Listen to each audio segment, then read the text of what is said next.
Bismillahirrahmanirrahim. Assalamualaikum warahmatullahi wabarakatuh.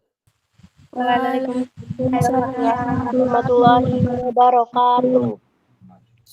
Alhamdulillahirabbil alamin wa bihi nasta'in wa ala umuri dunya waddin wa ala alihi wa sahbihi ajma'in walhamdulillahirabbil alamin.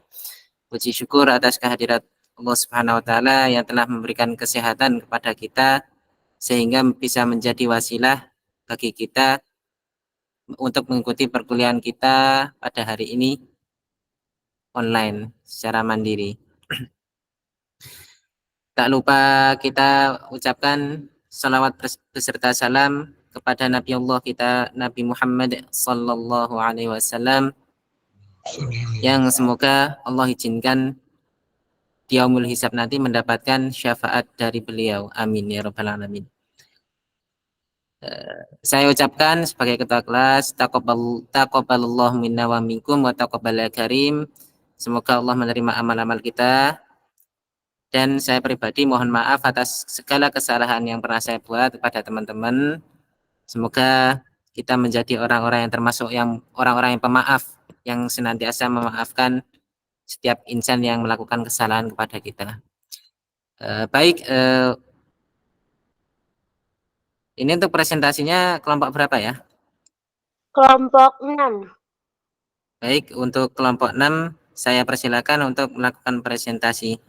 Saya berikan kepada moderator.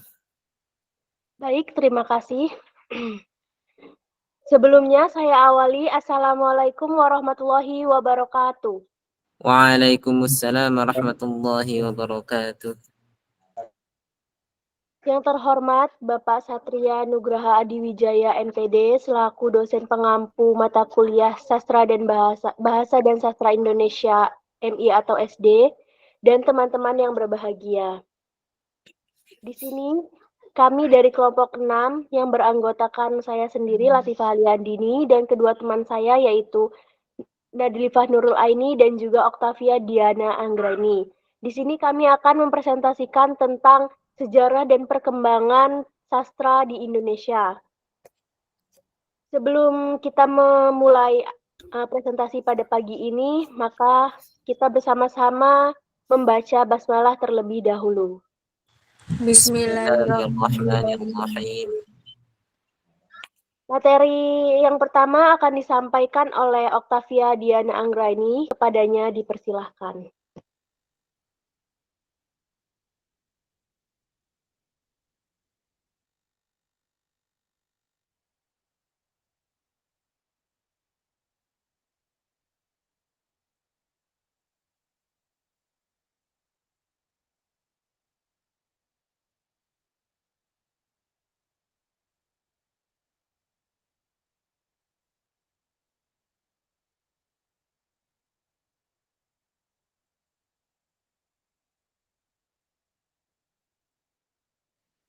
Silahkan Mbak Okta, bisa dimulai.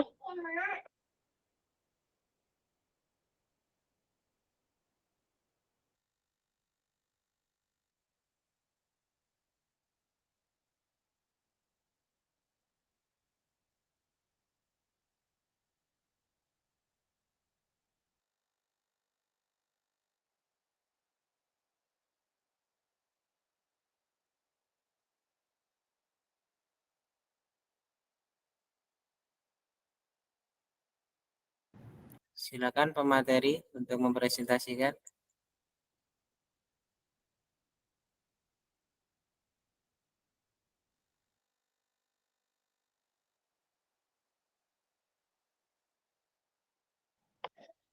Maaf sebentar ya teman-teman, sepertinya ada kendala terhadap sinyal.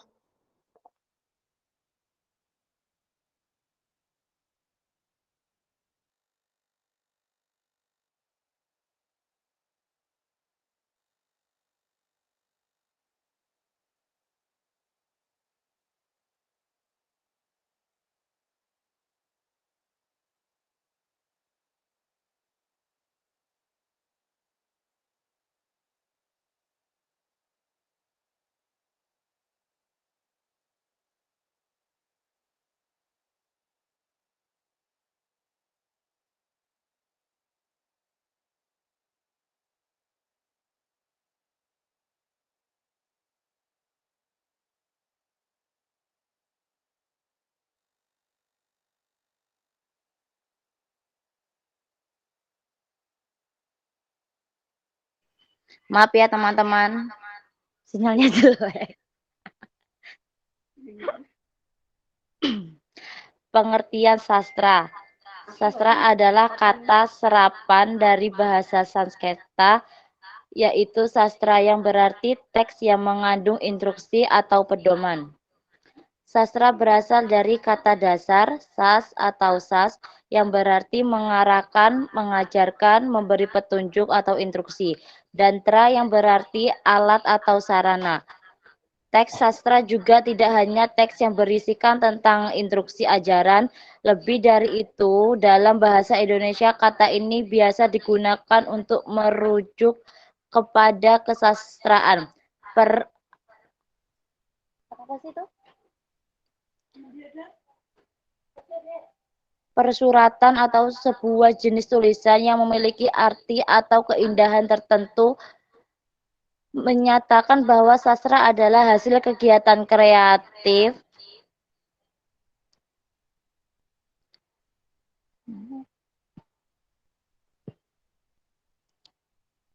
sebuah karya seni dapat dikatakan sebagai karya yang bernilai sastra bukan hanya karena bahasa indah, beralun-alun, penuh dengan irama dan perumpamaan, melainkan harus dilihat secara keseluruhan dari nilai-nilai estetika, nilai-nilai norma, dan nilai-nilai konsepsi yang terdapat dalam karya sastra tersebut.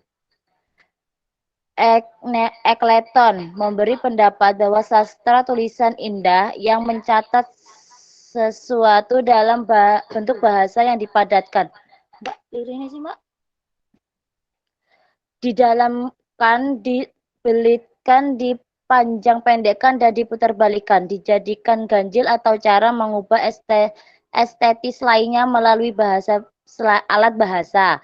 Sumarto dan Saini KM 1991 mengungkapkan bahwa sastra adalah ungkapan pribadi manusia yang berupa pengalaman, pemikiran, perasaan, ide, semangat, keyakinan dalam suatu bentuk gambaran konkret yang membangkitkan persona dengan alat bahasa. Semi 1988 berpendapat bahwa sastra adalah suatu bentuk hasil pekerjaan seni kreatif yang mana subjeknya adalah manusia dan kehidupannya dengan menggunakan bahasa sebagai medium.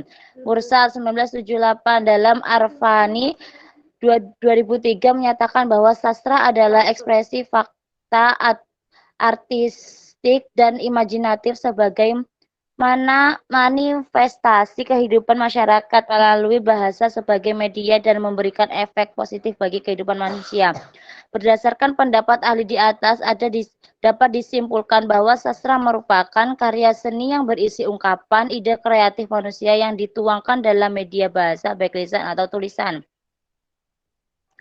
Sastra kedua yaitu sejarah sastra Indonesia. Sastra masuk ke Indonesia melalui berbagai jalur dan pengaruh dari luar sepanjang sejarahnya. Berikut adalah beberapa faktor dan kelompok yang membawa pengaruh sastra ke Indonesia.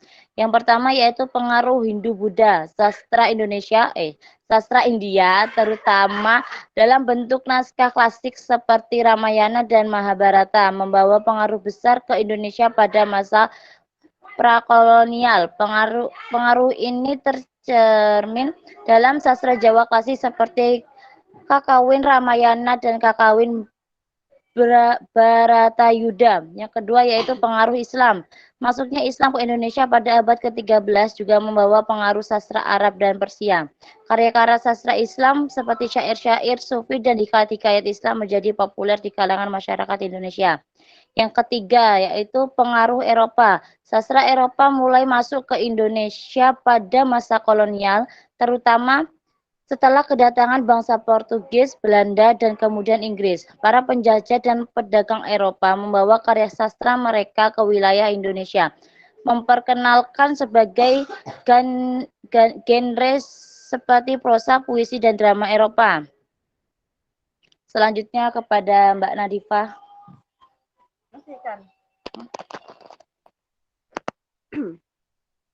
Selanjutnya yang keempat yaitu pendidikan kolonial. Pendidikan kolonial itu Pengenalan sistem pendidikan modern oleh pemerintahan kolonial Belanda membawa masuk sastra barat ke kalangan intelektual Indonesia. Sastra barat menjadi bahan pelajaran di Indonesia, sekolah Belanda, dan dipelajari oleh generasi terdidik di Indonesia. Yang kelima ada misi keagamaan dan perdagangan. Misi keagamaan dari Tiongkok, India, Arab, serta aktivitas perdagangan yang intens dengan bangsa-bangsa tersebut juga membawa masuk pengaruh sastra ke Indonesia. Melalui hubungan dagang dan keagamaan, karya-karya sastra dari budaya-budaya luar turut menginspirasi sastra lokal. Jadi, sastra masuk ke Indonesia melalui berbagai jalur pengaruh budaya dari India, Arab, Tiongkok, dan Eropa sepanjang sejarahnya. Pengaruh tersebut kemudian diolah dan disesuaikan dengan konteks budaya dan kemudian dan kehidupan masyarakat Indonesia membentuk tradisi sastra yang karya dan beragam di tanah air. Nyampe mana? Selanjutnya pengembangan sastra di Indonesia. Yang pertama ada sastra klasik, yaitu pra abad ke-19. Sastra Indonesia klasik berkembang dalam bentuk lisan seperti dongeng, syair, dan tembang. Karya-karya seperti Kekawin Ramayana dan Kekawin Bratayuda muncul pada masa ini, dipengaruhi oleh agama Hindu dan Buddha. Yang kedua ada masa kolonial abad ke-19, awal abad ke-20. Sastra mulai terpengaruh oleh kedatangan penjajah Belanda. Terjadi perkembangan teks sastra seperti Hikayat Abdullah, karya Abdullah bin Muhammad Abdul Qadir Munshi yang direferensikan interaksi budaya antara Eropa dan Asia. Yang ketiga, awal kebangkitan nasional yaitu akhir abad ke-19 dan awal abad ke-20. Sastra menjadi alat perlawanan terhadap penjajah. Gerakan kebangkitan nasional mempengaruhi sastra dengan munculnya tokoh-tokoh seperti Marah Rusli atau pengarang Siti Nurbaya dan Sultan Takdir Al-Jahbana, pengarang Azab dan Sengsara. Yang keempat ada masa perang kemerdekaan dan pasca kemerdekaan, yaitu tahun 1940-an sampai 1960-an. Itu sastra menjadi semakin politis dan nasionalis. Karya-karya seperti Hairil Anwar dan novel Bumi Manusia, karya Pramoedya Antara mencerminkan semangat perjuangan dan kritik sosial. Yang kelima ada era reformasi dan modernisasi, yaitu 1970-an sampai sekarang. Sastra Indonesia mengalami variasi yang lebih luas dengan perkembangan dalam bentuk puisi, prosa, drama, dan sastra anak-anak. Pengaruh global semakin terasa dalam karya-karya sastra kontemporer Indonesia. Selama sejarahnya, sastra Indonesia telah menjadi cermin dari penjajahan sosial, politik, dan budaya bangsa. Sastra di Indonesia terus berkembang dengan menggabungkan tradisi lokal dengan inovasi modern, mencerminkan keberagaman dan kompleksitas masyarakat Indonesia. Yang mana? Selanjutnya dilanjutkan oleh Latifah. Baik, selanjutnya ada perkembangan sastra lama, baru, dan juga modern. Yang pertama adalah sastra lama. Sastra lama ini adalah sastra yang berbentuk lisan atau sastra Melayu yang tercipta dari suatu ujaran atau ucapan. Nah, sastra lama ini masuk ke Indonesia bersamaan dengan masuknya agama Islam pada abad ke-13. Peninggalan sastra lama terlihat pada dua bait syair pada batu nisan seorang muslim di Minye 7, Aceh. Ciri dari sastra lama ini yaitu yang pertama, anonim atau tidak diketahui pengarangnya. Yang kedua, istana semis atau terikat pada kehidupan istana di kerajaan. Yang ketiga, tema karangan bersifat fantastis. Yang keempat, karangan terbentuk tradisional. Yang kelima, proses perkembangannya secara statis. Dan yang keenam, bahasanya klise. Nah, contoh dari sastra lama ini adalah fabel, sage, mantra, gurindram, pantun, syair, dan yang lainnya. Yang kedua ada sastra baru, yaitu karya sastra yang telah dipengaruhi oleh karya sastra asing sehingga tidak lagi asli. Nah, ciri-ciri dari sastra baru ini adalah yang pertama, pengarangnya dikenal oleh masyarakat luas. Yang kedua, bahasanya tidak lagi klise. Yang ketiga, proses perkembangannya dinamis. Yang keempat, tema karangannya bersifat rasional. Yang kelima, bersifat modern atau tidak lagi tradisional. Yang keenam, masyarakat sentris atau berkutat pada masalah kemasyarakatan. Nah, contoh dari sastra baru ini adalah novel, biografi, cerpen, drama, soneta, dan lain sebagainya. Dan yang terakhir, ada sastra modern. Sastra modern ini adalah karya sastra yang dibentuk oleh unsur intrinsik dan menggunakan bahasa atau kata yang terpilih, diksi yang tepat, mempunyai bahasa tuturan dan dialog. Ini dalam prosa dan drama yang bertujuan untuk dibaca atau didengar orang lain agar mereka mendapat hiburan atau nasihat. Bentuknya dapat berupa puisi, prosa, atau drama. Nah, ciri-ciri dari sastra modern ini adalah yang pertama, gaya yang aktif, romantis. Yang kedua, dinamis dalam tema dan bahasa. Dan yang ketiga, tema memperjuangkan masalah kebudayaan, bahasa, dan masyarakat sentris. Nah, yang terakhir, pengarangnya ini diketahui dengan jelas, berbeda dengan sastra lama yang tidak diketahui pengarangnya atau anotasi dari kelompok kami. Selanjutnya, kita akan memasuki sesi tanya jawab. Silahkan yang ingin bertanya. Kami membuka satu sesi pertanyaan dengan 3 penanya. Izin bertanya. Silahkan, Izin Budat. bertanya. Silahkan. Baiklah, perkenalkan nama saya Eksa Mikdad Al-Fariji. Izin bertanya, bagaimana pengaruh situasi politik dan sosial terhadap perkembangan sastra Indonesia pada Orde Baru, dan berikan ciri khas dari perkembangan sastra Indonesia pada Orde Baru. Sabar, Sa. Oke. Tekan di. Bagaimana pengaruh situasi politik dan sosial terhadap perkembangan sastra Indonesia pada Orde Baru, dan berikan ciri khas dari perkembangan sastra Indonesia pada Orde Baru tersebut. Cukup.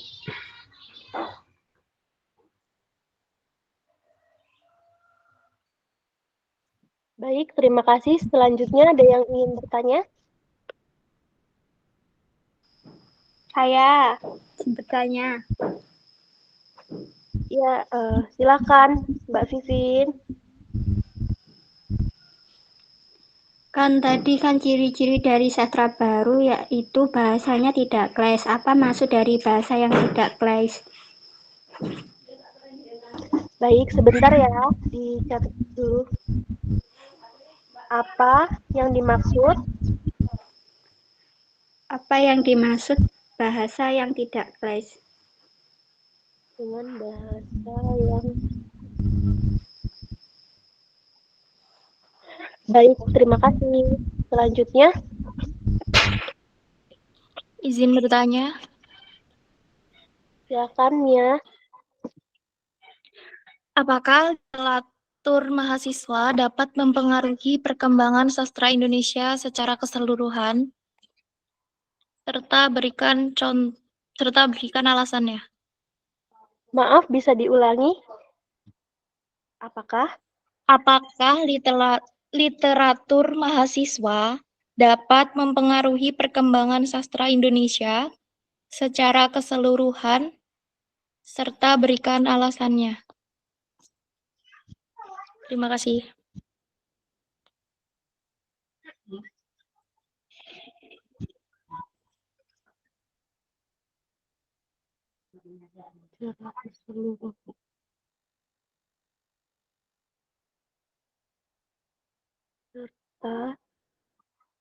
Baik, terima kasih. Kami akan memberikan jawabannya beberapa menit lagi.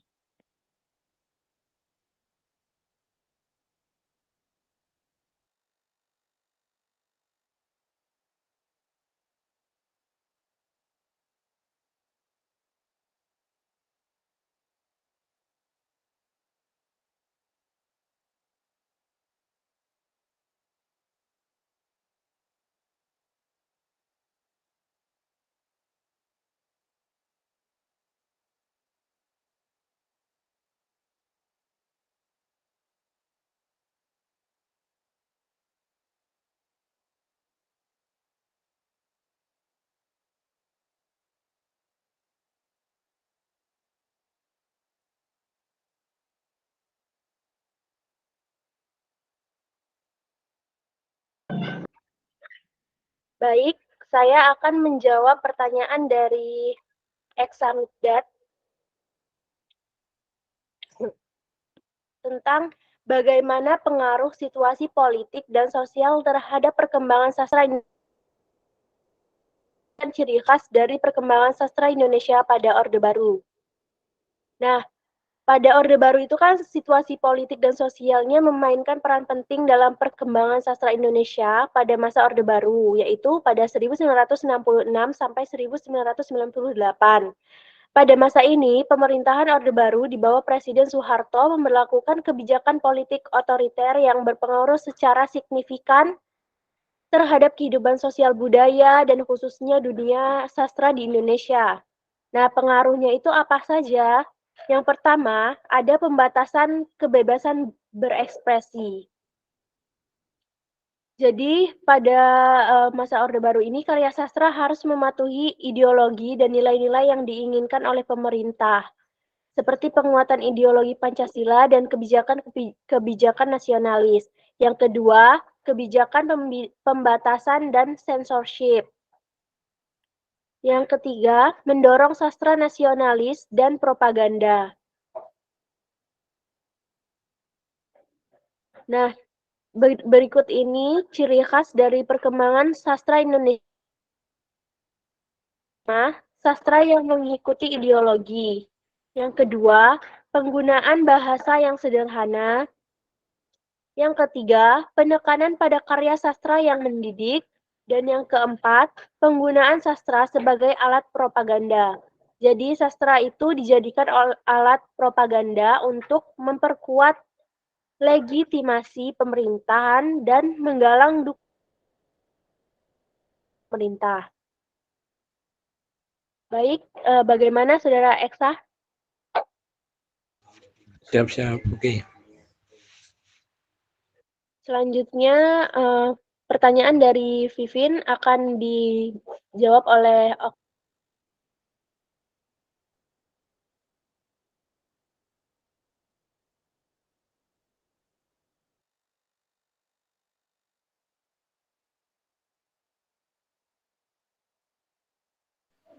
Baik, di sini saya akan menjawab pertanyaan dari Mbak Pipin. Apa yang dimaksud bahasa tidak klis? Maksud dari bahasa tidak klis itu seperti penggunaan kata-kata atau ungkapan yang tidak umum atau terlalu sering digunakan.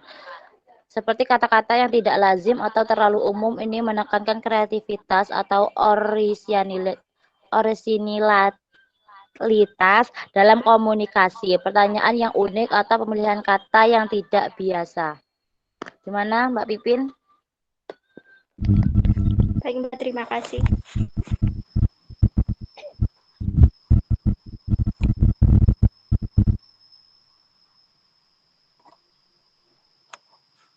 Baik, selanjutnya pertanyaan dari Mia. Apakah literatur mahasiswa dapat mempengaruhi perkembangan sastra Indonesia secara keseluruhan? Berikan alasannya. Jawabannya yaitu bisa, karena literatur mahasiswa atau karya-karya tulis dari mahasiswa tersebut mencerminkan perspektif generasi muda yang segar dan beragam.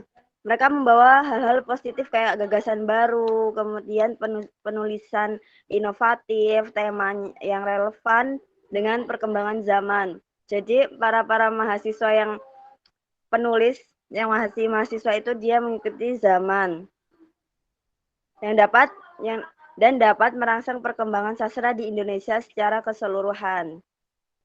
Bagaimana Mbak Mia? Ya, cukup. Terima kasih. Iya, sama-sama. Saya Mbak Ipe, Mbak Nadlifah tadi yang mau tanya lagi boleh? Iya, iya. Kan, baik. Gimana? Jadi tadi kan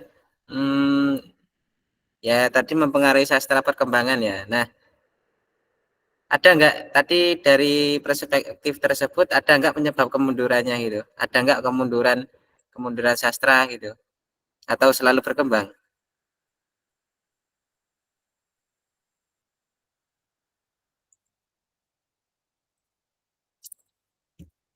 Baik, terima kasih Malik. Beri kami waktu sebentar untuk menjawab pertanyaan.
Baik, saya akan menambahkan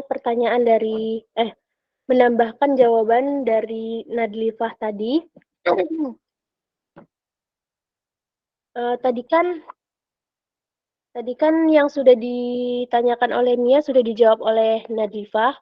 Lalu Malik bertanya lagi tentang apakah ada kemunduran dari dampak literatur tadi? Maka jawabannya adalah selain memberikan kontribusi positif, maka tentunya ada beberapa kemungkinan kemunduran yang perlu dipertimbangkan. Yang pertama yaitu kualitas yang bervariasi. Jadi, tidak semua karya mahasiswa memiliki kualitas yang tinggi. Beberapa mungkin kurang matang secara konseptual atau dalam penggunaan bahasa, yang bisa mengurangi dampaknya terhadap perkembangan sastra Indonesia secara keseluruhan. Yang kedua, kurangnya eksposur. Beberapa karya mahasiswa mungkin tidak mendapatkan eksposur yang cukup di kalangan pembaca atau kritikus sastra, sehingga sulit untuk mempengaruhi secara signifikan perkembangan sastra di Indonesia. Dan yang ketiga, kurangnya dukungan dan pengakuan. Nah, tanpa dukungan yang memadai dari institusi pendidikan atau penerbitan, karya-karya mahasiswa mungkin tidak mendapatkan pengakuan yang layak untuk kesempatan untuk berkembang lebih lanjut. Dan yang keempat, tren yang tidak berkelanjutan. Nah, beberapa karya mahasiswa mungkin hanya mencerminkan tren sementara atau mode sastra tertentu yang tidak berdampak jangka panjang pada perkembangan sastra Indonesia secara keseluruhan. Baik, bagaimana Malik? Cukup atau? Oke, alhamdulillah jelas. Berarti bisa menyebabkan ya, bisa Iya. bergantung bagaimana kondisi dan ya. Terima kasih Mbak Latifah. Sama-sama. Yang lain, apakah ada yang ingin bertanya atau sudah cukup? Cukup.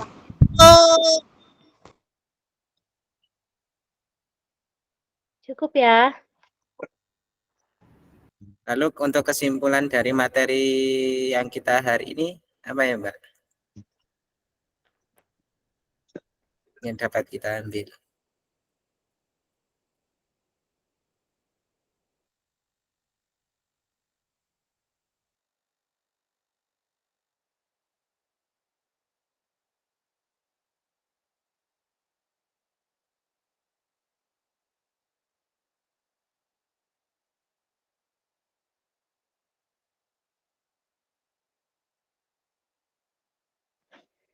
Jadi kesimpulan pada presentasi pada hari ini, yaitu kita telah membahas tentang sejarah dan juga perkembangan sastra di Indonesia, tentang sejarah bagaimana masuknya sastra, apa itu pengertian sastra. Pengertian sastra tadi adalah dari kata serapan ya, dari bahasa Sanskerta, yaitu sastra. Sas yang berarti mengarahkan, mengajar, memberi petunjuk atau instruksi, dan tra yang berarti alat atau sarana. Nah, sejarah di Indonesia ini banyak mendapatkan pengaruh ya, yaitu dari pengaruh Hindu-Buddha, pengaruh Islam, pengaruh Eropa, pendidikan kolonial, dan sebagainya. Lalu di dalam sastra juga banyak perkembangan. Ada perkembangan sastra lama, sastra baru, dan juga sastra modern. Yang sudah saya jelaskan tadi, sastra lama yaitu sastra yang berbentuk lisan atau sastra Melayu yang tercipta dari suatu ujaran atau ucapan. Nah, sastra baru ini yang mempunyai banyak ciri-ciri juga yang sudah kami sampaikan. Dan yang terakhir ada sastra modern. Sastra modern yang pengarangnya sudah diketahui dengan jelas, berbeda dengan sastra lama yang belum diketahui pengarangnya dengan jelas atau anonim. Baik, sekian presentasi dari kelompok kami. Kurang dan lebihnya kami mohon maaf dan kami akhiri. Wassalamualaikum warahmatullahi wabarakatuh. Waalaikumsalam warahmatullahi wabarakatuh. Saya absen dulu ya. Ya, absen dulu dulu. Siapa? Sebentar. Hadir, hadir. On cam ya. Hadir. Nah, Anggi Jogi. Lo, gendang besarung. Hadir, hadir, hadir. Citra Safrotil Ilmi. Itu dulu. Deska Komana Alvin Nikmah. Hadir. Desti Rahmawati. Hadir. Mbak Ipe kameranya Devi Sudistiawati. hadir. Ngapa, Mbak Ipe ngapa? Dwi Febriana. Hadir. Dwi Prasiska. Hadir. Elsa Putri. Hadir. Terus Eli Tasari. Hadir. Eksa Mikdad. Hadir. Arsolinda. Hadir. Eni Puspita. Hadir. Julia Anggraini. Hadir. Latifa. Hadir. Malik Dir. Mawadatul Fitria. Hadir. Mia Nadifa. Hadir. Mia udah ya? Nadira. Hadir. Nadlifah. Hadir. Mulia. Nur Rahma. Hadir. Hadir. Octavia Diana.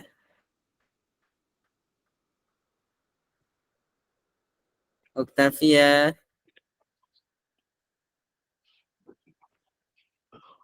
HP ku nggak ada suaranya. Oh Aku ya. gini loh nih. Ya. Putri Ages. Hadir. Terus Septi. Hadir. Siti. Hadir. Sulis. Hadir. Via. Hadir. Vivin. Hadir. Anda. Hadir. Indi. Hadir. Alhamdulillah lengkap. Baik, terima kasih untuk teman-teman semua telah mengikuti partisipasi dalam presentasi kali ini yang telah dipresentasikan oleh kelompok 6. Semoga apa-apa yang telah dipresentasikan bisa menjadi ilmu yang bermanfaat bagi kita semua. Amin. Kita sudahkan atau lanjut? Sudah. Baik. Kita akhiri dengan mengucap lafaz hamdalah dan doa kifaratul majlis. Alhamdulillahirabbil alamin. Subhanakallahumma wa bihamdik asyhadu an la ilaha illa anta astaghfiruka wa atubu ilaik. Assalamualaikum warahmatullahi wabarakatuh. Waalaikumsalam warahmatullahi wabarakatuh.